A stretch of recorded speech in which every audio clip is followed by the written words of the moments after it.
The president spoke for more than 45 minutes, way too long. This was not an exceptionally good speech. I've been here for a decade and a half. It was the best speech I've ever heard. I think the speech was a disaster. I was touched. I was moved. It was long on rhetoric and pretty short on details. It was as specific as it needed to be. As strong and tough as he was, he still reached his hand out. It was gratuitously and bitterly partisan. No one would ever look at the president's attempts for bipartisanship on this as anything less than sincere and admirable. This speech was a glorified partisan speech. No bipartisanship associated with it. Bipartisan flavor to it. Republican amendments were rejected. We incorporated 160 Republican amendments in. When he said tonight that insurance executives are bad people.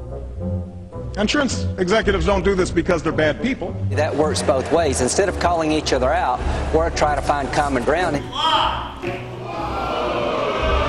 The so-called lies and misstatements about his proposal. The Republicans have rebuffed him and sent out all this misinformation. Bickering is not what's going on here. Not only did he assure that he would not sign a bill that increased the deficit. Well, I hope he has a magic wand.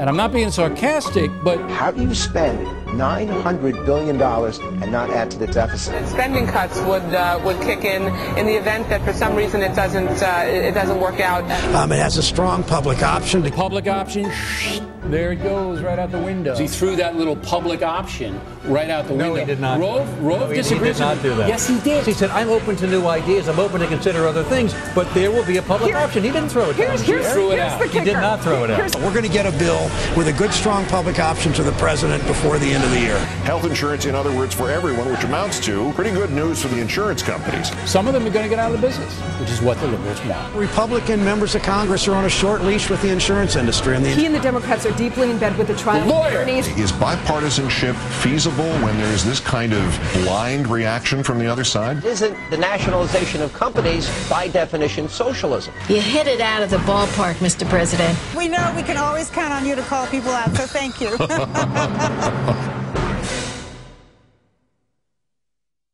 I'm Dr. Charles Bustani. Thank you for listening. Congressman Bustani, we should note, has been sued for malpractice 3 times.